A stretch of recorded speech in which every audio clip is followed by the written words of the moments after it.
What I'm going to talk about here is really putting the focus on the teachers. We've had a lot over the past few days about the difficulties that teachers are under and the kinds of constraints that they face and very often the kind of resistance they have. So I think we've got to face up to the fact that we've got to focus on what do teachers actually need. So that's why I'm going to talk about the critical role that they play in optimizing the technologies we need in open and distance learning. And I'm going to base it on what I've called the givens. And what's been interesting for me is the amount of convergence there is in what people are saying in their experiences in running open and distance learning. And this is not everything which has been discussed over the last few days, but these are some of the points which are particularly of interest to what I'm going to say. The importance of being able to reduce the per capita cost of wider participation in further and higher education. We need far more people coming into these areas, so we can't do it in the kind of way that we did it when we had such a small proportion of the population doing it. The need for flexible and supported open learning, not just putting the stuff out there, but working out how to support the students as they study it. Large scale requires institutional collaboration. Higher education has never been terribly good at that. Neither has further education in our country. I don't know what it's like in your countries, but it's not good. We do not know how to. We know how to compete, but not how to collaborate. But as we move to much larger scale participation in post-compulsory education, we've surely got to be able to do that. OERs, well, we had a great session on OERs yesterday, and one of the things that was said several times there was that they are certainly needed, but they are underused. And yet, if we are going to collaborate, we're going to share, if we're going to be all in this together, then we've got to learn how to use each other's material. So what all that comes down to is acknowledging teacher workload and teacher resistance. And I think that, I think it was Russ Chambers who mentioned this on the very first morning. We've got to be aware of the fact that as we're trying to shift a system into a very different way of doing teaching and learning, that's a workload in itself. And we've got to understand the different kinds of workload attendant upon running open and distance learning, especially for those institutions which are not open learning institutions and really don't know what they're letting themselves in for as they move into it. So it's that bit that I'm going to really be focusing on, is the teachers. Talking about teachers' development needs, the models of innovation in which we should situate this, how should we be thinking about innovation in technology-enhanced learning, supporting academic collaboration and analysing the costs and the learning benefits of moving into really whatever kind of teaching innovation we're doing.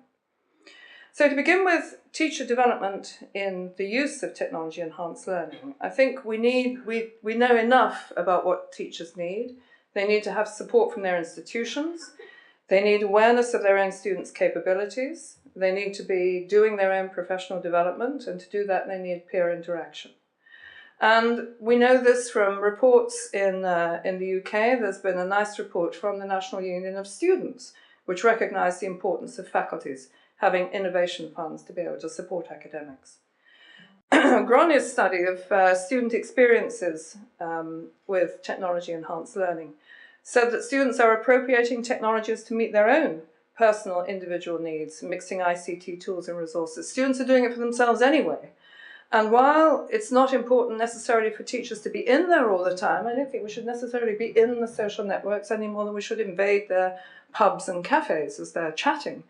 But we need to understand how we can appropriate some of those tools, and a lot of people have argued for that, because the students are indeed doing it for themselves. In professional development, a UK survey of quality in teaching, and this was across all forms of teaching. And really, when we're talking about open distance learning or use of learning technologies, I think we have to be appropriating all of those quality standards. Everything we want to say about teaching and learning cuts across the whole area. There's no differentiation between things which are online and things which are face-to-face. It's all about understanding student engagement and educational gains. You have higher than average investment in resources such as faculty development. That's where you get the educational gains and student engagement. And that's going to be true for whatever kind of mode of teaching and learning we have. Peer interaction, a study in the US showed that faculty members recognize that peer interaction and collegiality are significant in helping them learn new innovations and strategies. So that's encouraging. But the development challenges we have, I want to give a couple of examples. I have a study on further education, which listed 6 core self-improvement principles for FE. And one of those was this great quote: "No one has more knowledge of further education and skills training than a huge number of practitioners, support staff, managers and leaders in the sector." Now, I think that's a very important and true statement. We have to understand that the best people to take forward innovative thinking about teaching and learning are the people actually doing it. We can't expect the market to provide, we can't expect software companies to provide, we can't expect politicians top down to tell us how we should be doing it. The academic community has to do it for themselves. However, the sting in the tail of this is that core self-improvement principles means what exactly? No funding. Self-improvement means DIY. You've got to discover it for yourselves. And in truth, governments have not spent money, especially with respect to moving into new technology, have not spent money on the people skills that teachers need, on the technology skills they need, on the new kinds of pedagogies that they need to develop. So it's not going to come from government. And we know from another kind of study, also both further and higher education, the difficulties for academic and support staff using technology-enhanced learning are all the ones we know. Using technology to supplement rather than transform learning and teaching, so we all do with a new technology the things we've always done before. Lack of time to devote to pedagogy, lack of time to reflect on learning and teaching practice, lack of confidence to change learning and teaching practices. That's been bedeviling us all the way through as we try to grapple with new technologies.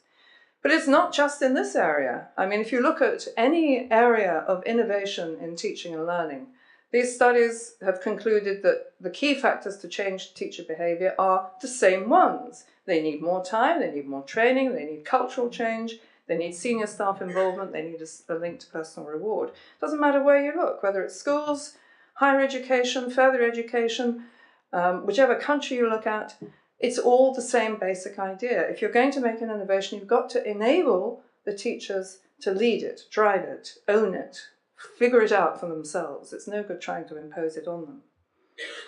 So that's our dilemma. We have rather poor teacher development practices. And what that means is that we don't have the opportunity for transferring what we know from educational research into mainstream practice of teaching and learning. There's still a dislocation between those two. And what that means is that the learning technologies, which are this wonderful opportunity, the best thing to have happened to education since the invention of writing, and I think it's as big as that. It really is as big as that. It's transformed what's possible and yet is not achieving its potential because we have not been able to use it to radically improve the quality and reach of education, which is not to say that nothing's happened, because a lot has happened, but it's not achieving the potential of what could happen. And that's been recognised over and over again in what people have been saying the last couple of days. So, what to do? Well, we've had top-down strategies and policies, and I've certainly spent a large chunk of my life trying to do it that way. Trying to understand what it is that everybody needs and then design the system that will enable them to do that. And there's good rhetoric there, but it doesn't follow through. And I particularly noticed that being in the civil service, in the Department for Education and Skills in the UK, where we developed a very nice strategy, and then my contract came to an end and it got passed to someone else, who then stripped out the most valuable bit of it, which was supporting teachers. That was the bit that got taken out. And then it got given to Bechter, and then Bechter got shut down. So much for the follow-through on that one. So top-down strategies and policies end up with all of those problems that I was just mentioning. They tell people what to do, they don't take account of how you enable them to do it. But what about bottom-up? Another thing that people say is, well, if this stuff's so good, then people will just do it for themselves. They'll figure it out. Teachers will want to do it because it's beneficial. Just let the technology drive the innovation all by itself. Teachers will discover their own solutions. The other argument is that the market will provide. And we've had an explosion of educational software companies in the UK and I'm sure in other places as well. There's a lot of activity, but it's all very localized. It's It's plentiful, but it doesn't have the means by which it grows and improves. It's not a self-improving system. So companies will develop little bits of software which make them some money, and they do manage to sell, but they sell on the basis of teachers saying, my God, we need help, what is there? Look it up, there's something that might do. And it doesn't honestly work. But that doesn't affect the sales of the companies because there's so few of them providing these things. So it's not a market which is actually working the way that a market should. So I don't really believe in the bottom-up solutions either.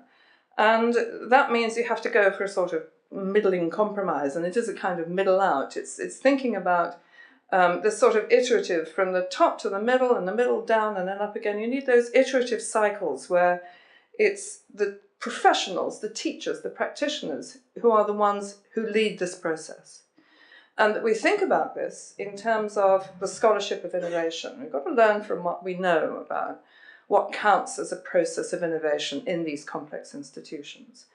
And I think that final note of trust to professionals is so important because there is so much rhetoric about teachers being dinosaurs and Luddites and so on. And when you go to a teacher and invite them to do something with new technology, it's not a lot of the time. I don't think they're saying, go away, leave me alone, I'm a Luddite. I think they're saying, leave me alone, I've got far too much to do. I just can't think about that as well. So the focus for me now is supporting the teachers as themselves being collaborative innovators. This should be a community which discovers and finds out and explores and events and evaluates and shares, just like any scientific community would, because there is a lot to learn. So that's why the thing which I'm going to focus on most as I'm talking in this presentation is the project we have running at the moment called Learning Design Support Environment, which is trying to create the tools which will help teachers to do exactly that. And this is in the context of thinking about what does it mean to innovate? And I borrowed from Nonaka's analysis of what companies do when they're innovating. How does that process work? And he talks about this cycle could begin almost anywhere, but I mean, helpful places begin in the bottom, where you're expanding knowledge by looking at what the rest of the world is doing. So that's meant to be a globe down there. I hope that looks like a globe. So you expand your knowledge, you share your knowledge, you innovate, you evaluate, and there's a cycle of adaptive innovating and evaluating goes on there. You implement, validate that this was what you're doing, and then you keep cycling around the whole process. And that's his account of what companies are doing. Now, if you interpret that for further and higher education, I think an awful lot of it disappears. Actually, really, it has almost disappeared, hasn't it? Differentially, I mean, I think we don't, in the context of innovating and teaching and learning, there's precious little of people going to the literature or going to other people to find out what they're doing. And academics who wouldn't dream of jumping in with both feet in the context of research, where you can't do research unless you know the literature. In the context of innovating and teaching, they will do exactly that. They want to do their own thing. They don't want to go and look at what other people are doing. So the idea of expanding and sharing doesn't really work. Innovating, yes. Evaluating, a bit sketchy, but lip service paid to that. Certainly implementing and then validating. Well, validation, at least in our quality assurance process, it's again a bit lip service. You fill in the form and you say all the things you're doing, and somebody comes and ticks boxes, but it's not real. It's not really related to the way in which you're thinking about really redesigning your teaching. So the cycle of innovation, the way that innovation happens, doesn't look to me as though it's working that well in the context of teaching and learning. And if we want knowledge management to work well, to support innovation in teaching and learning, then I think we've got to be able to populate those boxes with a bit more going on. And that's really what the RDSE project is about. We can't do the whole bit, so it doesn't really get all the way into supporting implementation, but it goes some reasonable way towards it, or it's trying to. So the idea is that we try to get people to pull in things like open educational resources to expand their knowledge. They also use existing pedagogical patterns brought in from existing courses which have thought to be successful. They use that and research findings to guide the way in which they're sharing learning designs. They adapt other people's patterns in the process of innovation and analyze those for their pedagogic significance and potential. And then you get some feedback loops around there. And then you implement, putting the theory into practice, which then gets some feedback from the students. And so we want to be able to support at least some of those cycles. How far we can get into supporting the validation process is not yet clear, but that would come eventually, and I want to come back to that at the end. So that's the kind of context we're after, is the notion of adaptive professional development. Adaptive in the sense that the teachers are also learning. Because, as that quote said a little while ago, teachers are best placed to design good pedagogy. So the approach is then to provide the tools for design, development, and sharing. And I think we also need to give them the time, but I don't think giving teachers the time is within our gift. We can't do that. But we can argue for it, and we can press for it, and we can offer the evidence for the need for it, but we can't do it. What we can do is provide the tools, promote teacher collaboration, and, as I was saying, make teaching innovation a bit more like science. We are learning here. We've got an immense amount to learn with these incredible new technologies which keep coming along every week. There's a new thing to learn about. So we've got to keep being able to learn. And it's a little like the engine of science. This is a nice quote from a book recently out in Spain, critiquing the Spanish higher education system. And I thought this was a nice way to put it. Scientific criticism is the engine of science. The criticism of teaching practices is the engine of progress in teaching. So that critical loop, iterative loop, that is so important for progressing knowledge in science is the kind of thing we should see ourselves doing in the context of education. Well, in setting out to see what we should do for helping teachers, we basically used a couple of prior prototype tools to try and understand from teachers and professors what they needed from this kind of thing. Now, of course, when you're trying to understand what people might need from a tool which doesn't yet exist, you can't go to professors and say, so what would your requirements be for a learning design support environment? You wouldn't get a very intelligent reply. So we had to make something and say, look, this is the sort of thing that we have in mind. How would this work for you? And see how they reacted to that. And in terms of expanding knowledge, they're prepared to have that, a tool that would make them think. It encourages thinking outside the teaching box. It's good to have the prompt to think about learner needs. I've been thinking about this ever since. This was a post-analysis interview. It encouraged reflection and changing practice in terms of the mix of delivery and pedagogic methods. So some of those are appreciations of what this could do for them if the tool worked properly.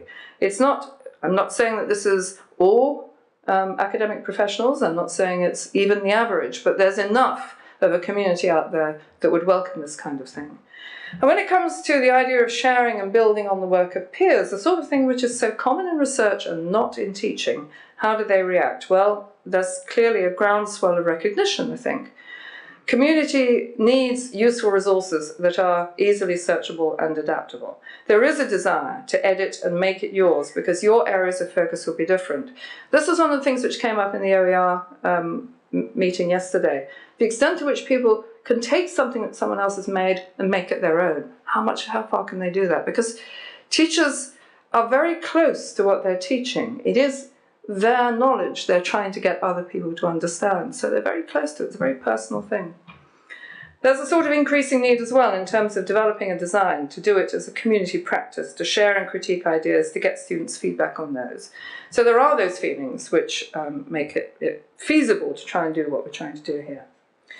So the essence of this is to enable people to build on the work of others, to be able to import existing, and I'm going to call it pedagogical patterns, which brings it down to the level of describing what you're doing with your students in a session. It's not necessarily a whole learning design for a course or a module, but at least think about the good ideas people have at that level. Enable them to search for existing open educational resources to populate those patterns so that you're not necessarily taking over the whole thing, you're building some teaching around it. And enable them to adapt it to their own context, test, redesign, retest, publish. That cycle is going to be very important. And in terms of expanding the knowledge of using technology-enhanced learning, as people move into using technology, they need to be able to understand what it means to move from the conventional into the digital. And so some patterns which offer them digital versions of what they're doing now, but don't just emulate what they're doing now, they actually add in a bit of what the technology can offer, will create some of those baby steps towards understanding the power of what the technology can do. And so it's a kind of educational process for the teachers, trying to be. And then enabling them to model both the pedagogical and logistical benefits and disadvantages. And I come back now to that, I think it was on the first morning when Denise Bradley was talking about the importance of understanding different models of open mode learning. Mark Brown also talked about the same kind of thing, understanding what's the benefits of open education for the wider community and understanding the benefits of what the technology does for us, and being able to document that and explain it is very important. So that's also in that area of understanding this knowledge and building it, sharing that understanding of what we can do. And the means is, I can best describe it, I think, as a sort of micro-world for teachers. I don't know if the word micro-world resonates with people here. The term comes from Papert and logo geometry. But essentially, it's a computational system that allows you to play, almost. It models an environment which, in the world of teachers designing, would allow them to adopt an idea, a teaching idea, adapt it, test it out with their students, experiment with it for a bit, and then redesign it, and then when they've got it the way they want it to be able to share it with others. It's the public entity that they're making in Papert's terms. So the point of a micro-world is to enable you to learn through practice. You get some feedback on what you're trying to do, and that's what enables you to learn how to do it better. So it's trying to be that sort of thing.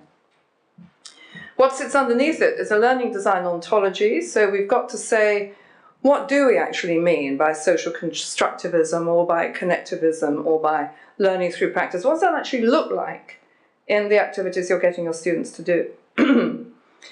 And being able to share what we're doing through structured pedagogical patterns, not just writing it down as a narrative. Excuse me.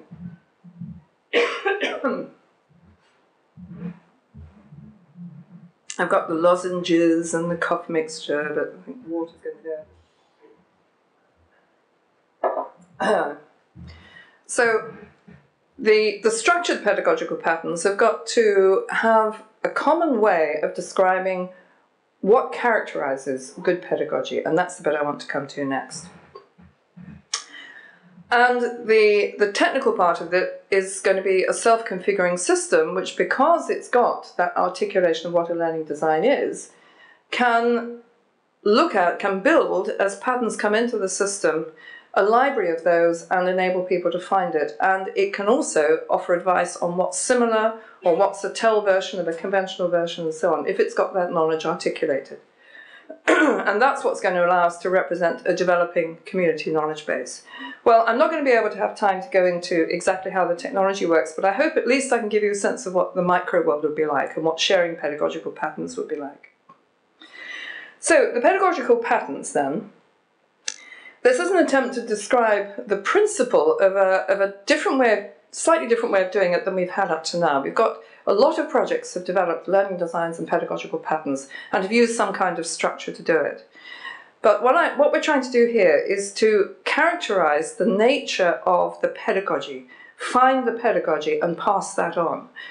And that means being able to segregate form and content. So this is how it might work. This is a very short description of a particular kind of pedagogical pattern to teach the water cycle. A pattern has to have a learning outcome. That's what is its feature. It's helping people learn something. And the summary is they're going to prepare their own animation, they're going to demonstrate the role of the critical factors in that cycle, using the resources they already have, present it to their group, defend it, revise it in the light of tutors' summary of the discussion. What I've done there is to strip out the content-specific words. So water cycle and lecture notes and things like that are the content-specific bits. And those are the bits now in colour.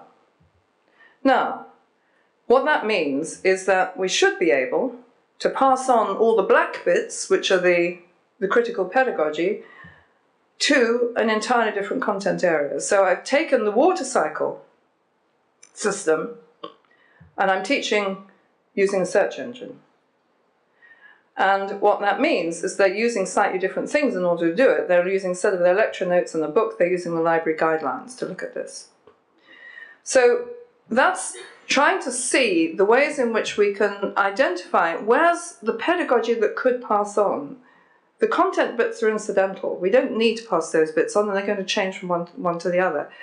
But not everything changes. The good ideas which that teacher came up with in the water cycle context are just as relevant in other contexts where people are trying to understand the system.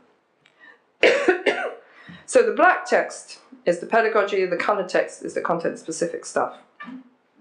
This is what I called in a recent article in Studies in Higher Education, trying to capture the pedagogy. So then when it comes to sharing these things, the kind of scenario we might go through is that you have one teacher who's maybe a library studies teacher teaching about using a search engine, generates this pattern, and then passes it through to an open education patterns library, which will have open education resources in as well as patterns. When it gets in there, it's not just that instantiated pattern, it's also a generic pattern, stripped of its content specifics. So now another teacher who is teaching physics can borrow that generic form and put his own content in. And not only that, when it comes to using a resource, we'll go to the Open Education Resources Patterns Library and find a nice animation that will show the cycle, the water cycle, to his students. Now, that teacher has taken on this pattern, which ends up by saying, after defending it against the students defending their pattern, their idea against questions and comments, he then gets them to, sorry, I've got to go back to the previous one. What they have to do in the original version is to preserve, sorry, it's so hard to read this. They're revising their account in the light of the tutor's summary of the discussion. So that's what students end up doing in the first version. Now this teacher, taking it on, has improved on that. Instead of getting students just to write a summary, he's getting them to produce a better animation to post on their website. So the teacher is thinking about, how am I going to get these students really learning this? And I think, in a way, I think my teaching philosophy is best characterized by a quote from Wind in the Willows, actually. I don't know, does Wind in the Willows have any cultural resonance here? I think, at least in Australasia, yes. After all, we know about Snugglepot and Cuddlepie. It's the least you can do to know about Rat and Mole. So all you need to know about this is that Rat and Mole are discussing how they can get their revenge on the weasels, the wicked weasels. And Rat says, we've got to learn them. And Mole says, but surely, Rat, you mean we've got to teach them? And Rat says, no, we've got to learn them, learn them.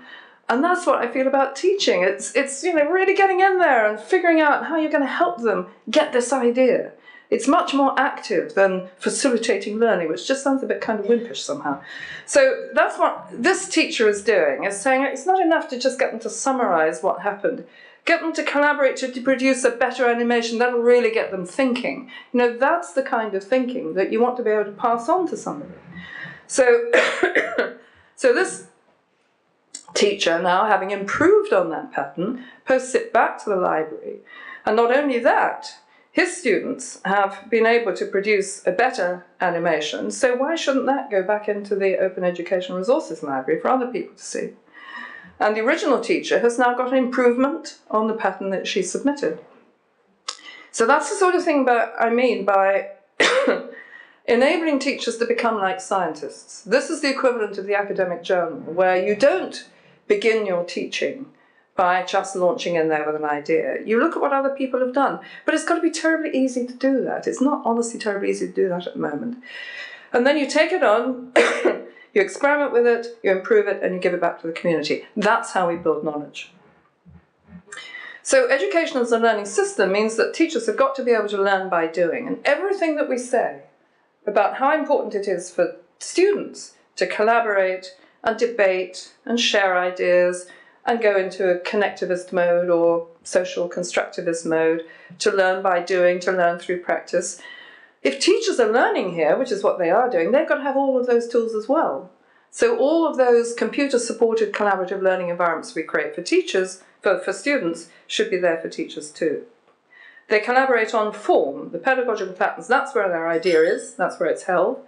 And it should, with any luck, be able to generate that greater demand for collaboration on content, which we're all concerned to ensure happens. So teachers need the means to experiment, share and collaborate what I'm calling a knowledge-supported microworld for learning design. So let me see if I can give you a flavour of what this looks like. This, I should say, is a research prototype, so it's not going to look beautiful. This is the front page of it, and down the left-hand side is your collection of module-level designs and session-level designs, which you can navigate on a tree. This is the point at which you can build on the work of others. One way to do that is to import an existing design. So you need to be able to search that on the basis of the kind of topic and the kind of learning outcome you have. So that's one way of doing it. You bring that into, this is the properties page for the design that you've just brought in. So you can see that there's some basic information about it, about the duration of the learning event, the period over which it runs, and it might be a 2-hour learning event which runs over 2 weeks. It could be something like that. The number of students that you're likely to have in your group, some sort of calendrical information, and then there's some open text, which is how you can describe what you're doing and how this teacher has described their rationale for this, for example. And you can bring in, you can edit all of these so that the system knows where it starts and it knows where it's gone to with your edits. And you can bring in existing learning outcomes. Now, if you bring in an existing learning outcome, that's categorized, it's understood by the system. So the system knows that this is a learning outcome about understanding, and it's not about awareness, and it's not about practice. It's a particular kind of learning outcome. And that means that you can evaluate or analyze what you're doing in relation to that learning outcome. If you put your own learning outcome in and you edit this, then it's not going to know anymore, but at least it still knows what you've gone from and to. So all of that's recorded.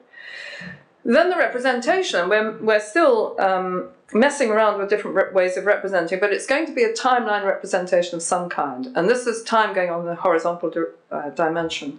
So at module level, you can choose one of 6 different types of mode of learning, whether it's a supervised class or a supervised small group, or independent work, or individual work, or independent group work, or summative assessment. So there's 6 basic types you can choose from. And at session level, you'll be using these, sorry, yes, I wanted to expand that for you. It's so difficult to see things which are designed to be seen this close to when you're a large group. But that's what the different parts of the timeline represent vertically. And on this side, we have a palette of a choice of different teaching and learning activities. And these are the kinds of things which would be fairly familiar to most people. There'll be small groups, there'll be discussion groups, face-to-face, online, using digital resources, using paper-based resources, using adaptive simulations. So we've got quite a large collection of about 20 differentiable types of teaching and learning activity, which have defined properties. And their defined properties in there will be editable by the individual. So that if we've said this particular teaching and learning activity is 90% learning through acquisition and 10% learning through discussion, and you can say, well, mine isn't, mine's 50-50, you can change that. So there is a default ontology in here, which the teacher has got to be able to change, because we know very well nobody will ever agree. So those can be dragged onto the timeline, resized, so that represents the amount of time your students are learning this particular kind of activity. And then having done that, it's possible to analyze it and say, well, you've designed a session which has this much, and we've got 5 different types of learning attached to each of those different teaching learning activities. So they will have differing distributions of, so if you've got something like a collaborative project, that will have different proportions of all 5 of those, probably. So they're divided up into the blue bit, just sort of this large chunk here, is that learning through acquisition. The next one round is learning through inquiry, and then learning through discussion, learning through practice, and learning through production. So this is similar to the terminology that Cherry and Ashfaq were using in their presentation yesterday. I don't know if they're still here, but they were using the word acquisition, and they were using learning through creation, which is like learning through production, and learning through participation, which is like learning through discussion. So that's representing what your learning design looks like from the point of view of what kind of learning does it offer. The bar chart is around a division of whether it's personalized, social, or standard. Everybody gets the same thing. What it can also do, because it knows how much time you're taking, you're giving the students to study, and it knows for each teaching and learning activity, there's a definition of how much teacher time it takes to prepare this and to present it. So if it's a lecture, it takes you, I don't know, 5 hours to prepare a 1-hour lecture.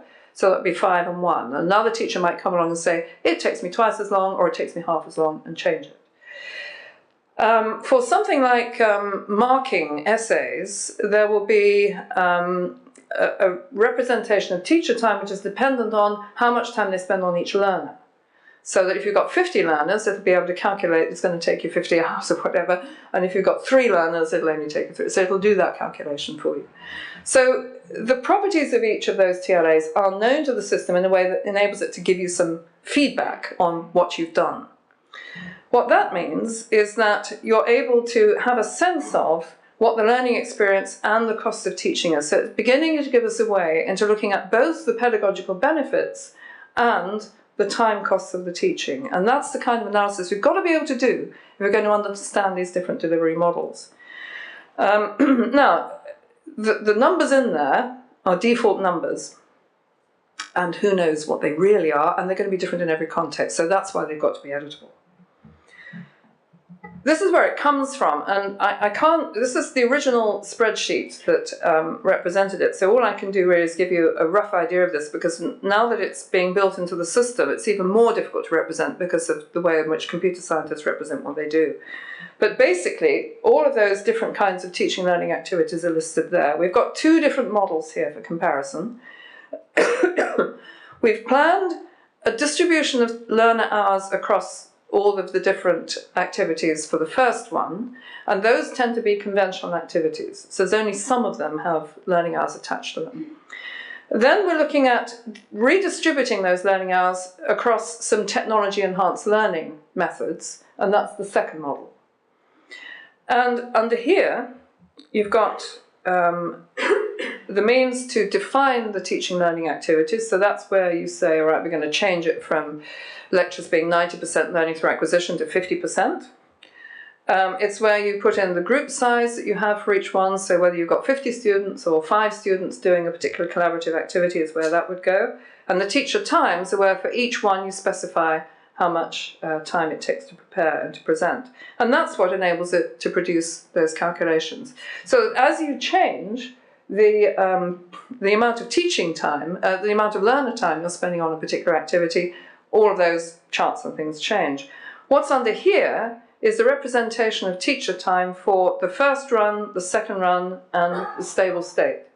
Because when you're moving into innovative teaching, whether it's conventional or it's technology-based, there's a lot of time you need for preparation. So it's got to take account of that. So that's where it comes from. And what that means is that when you've got your original design, and then you say, okay, I'm going to change it, and I'm going to bring in an adaptive tool now, you can look at what that means for its consequences for your students. You've been able to bring in much more practice by using an adaptive tool. You're getting them using an online spreadsheet or a simulation or something of that kind. And it also allows you to get a representation of how the teacher time has changed as a result. Because as we're trying to persuade people to move into using open and distance learning, and trying to get the benefits of what the technology can do to support large numbers of students, we've got to be able to say, so what does that actually mean in terms of what the teacher does and in terms of the benefit to the student? So it's trying to really capture what we're all trying to say, but to capture it in a way that allows the teacher to understand it, play with it, make it their own, generate their own model. So that's what I mean by a micro-world in that sense. So a pedagogical pattern then has got to have some kind of structure, and that's how it looks in its sort of paper, sort of list form. There's a short description, and a lot of this will overlap with existing descriptions of pedagogical patterns, I think. Has to have a learning outcome. The different teaching and learning activities are categorized in hopefully more or less understandable categories. And that's what the community would develop. So the knowledge base would develop all the different things people mean by tutor guidance or class discussion. So you'd have a collection of different kinds of properties sitting under that, and the community would gradually form around some of them, or they'd break off and create different ones. And that's what you've got to have a self-configuring knowledge base for, to handle all that. Timings are important, and the color-coded content is what then transfers. So here's a little example of the application of this to one of our sister projects, which is dentists learning to drill teeth, unfortunately, and they've got this horrible realistic stuff they do. And the goal is a well-prepared tooth, and they're drilling a decayed tooth, and in the traditional lab, what they're drilling is plastic teeth. So they're using a drill and the resources of plastic teeth. So it's categorized what's going on here, and for this, they're using a handout in the lab, and the teacher goes around, and there's about 70 students and about 2 or 3 tutors, so they each get about 2.5 minutes of teacher advice, and then they have another go at drilling as a result. So that's the conventional form. If you turn this into a digital resource, and the resource is now a haptic drill, and you wear kind of 3D glasses and you mess around with things. Now this is an adaptive resource. So as they drill the teeth, they get feedback on how well they've done it from the environment itself. So they can see they've been drilling into good teeth, or they haven't got rid of all the decay. Sorry about this example. I mean, I shouldn't really have done it. I should have found a better one. But the actual what happens is that they're still spending the 2 hours, but they don't need the tutor there. So the tutor can come in and look at the result of what they've done, actually look at the whole captured sequence that the student's gone through, because it's there in the software, and then use that to have a class debate. So it's a kind of similar. It's based on the original, but its operation is actually very different. So you can see how that evolves from the conventional lab to the virtual lab, and that's representable.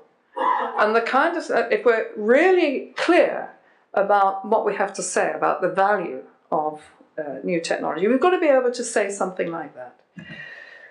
So the evolution of this pattern now, you can take exactly the same thing by replacing all the colour bits with a completely different skill, completely different kind of resource. You could just as easily use that same pedagogic approach for learning how to do good parking in a virtual car or something like that. So, capturing pedagogical patterns, I just want to give you access to this website, because it's essentially a research tool at the moment, but we're also discovering how people do it. Because what you can do with this is look at some existing patterns, some of which have come from research projects in Australia, actually. I think that using a search engine one was one which came from a group in Brisbane. Now, I don't know if you can actually see this, but what happens when you choose one of these patterns, you can instantiate. You can either look at the generic form, which is just the black text, or you can look at the instantiated form. This is a pattern about evaluating multiple representations. So you've got different expert views on a particular artifact. This is the altar of Pergamon example. So the artifact is the altar of Pergamon, and the experts are, I think, can you read that? It's archaeologist, the classicist, and the modern historian. And you have to go through all the different examples, and the students get into groups and debate it with each other. That's the kind of pedagogy. Now, you can then strip out, if you click on the child behaviour one, you can see how that same pattern is now got the focus is on a child, and you've got a teacher, an educational researcher, and a neuroscientist looking at the likely causes of classroom behaviour in this video of a child. So again, it's exactly the same pedagogy, because the students have got to do the same kind of thinking in both cases. They've got to do analysis, interpretation, comparison, judgment, debate, negotiation of ideas, and so on. It's all the same. So it enables you to play around with those, and then you can edit, you can decide, put your own things in here, and then generate your own thing, and then post it back to us, and then we'll get it and we'll see what you've done. Another way is to put your own patterns in. And so this part enables you to create segments of patterns if you want to describe it as preparation and then collaboration and then write-up or something like that. And you can put in a new activity for each one, so there's a little group of activities on the first segment here. I tried to put Sandra Wills's nice role-play activity into this, but it's so sophisticated it would take too long to do it, so I gave up on that. What's in here is a rather smaller scale one, but you're putting in the amount of time, and so you've got a representation of a learning design in terms of whether it's reading, watching, listening, or whether it's debating or discussing or sharing or producing or creating. Those are the categories by which you categorize your pattern. So once that's done, we have the opportunity to bring it back into the LDSE system and use it and enable people to share it. So that notion of capturing the pedagogy and being able to analyze what it really means is in order to compare the effects of things like group size, because that means you can see now what sort of effect it has on that pie chart if you change your tutorial from being 20 people to 5 people. And as we increase student numbers in our universities or even in overseas, in open learning, group sizes has a huge effect on the experience for the students. So you've got to be able to think about that, represent it. If nothing else, it gets you thinking.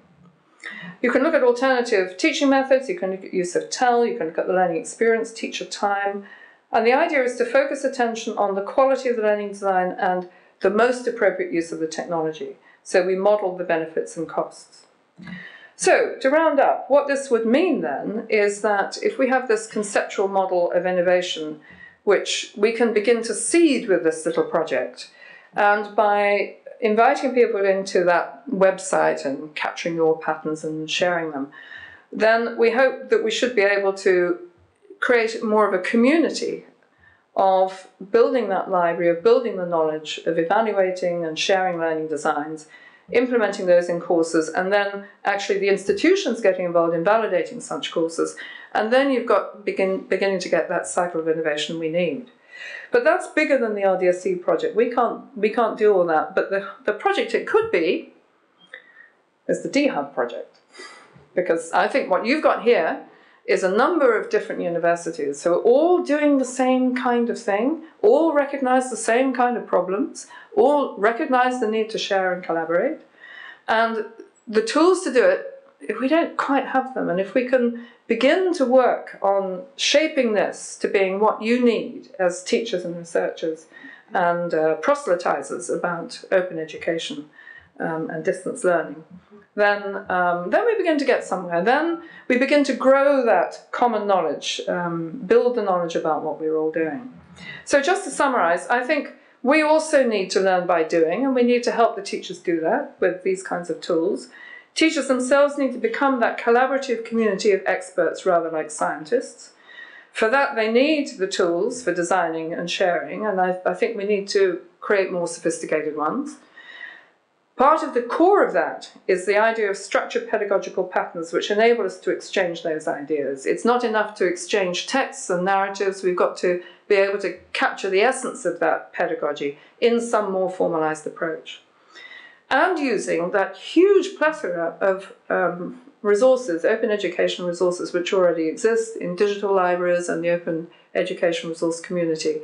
Because then you can bring those things in to populate my pattern. I've made the pattern, and I'm now perfectly happy to bring something else in to shape around it. It's just like using textbooks in the old days, and you'd say, don't read chapter 5, it's rubbish, and I'll sort of give you a special handout for this. But you shape the way that students are using the resources you have. And in that way, hopefully, we improve the use of blended and distance learning. So I think it's here, let's hear it for the teachers, essentially. The teachers are going to be the vanguard of this learning design innovation process.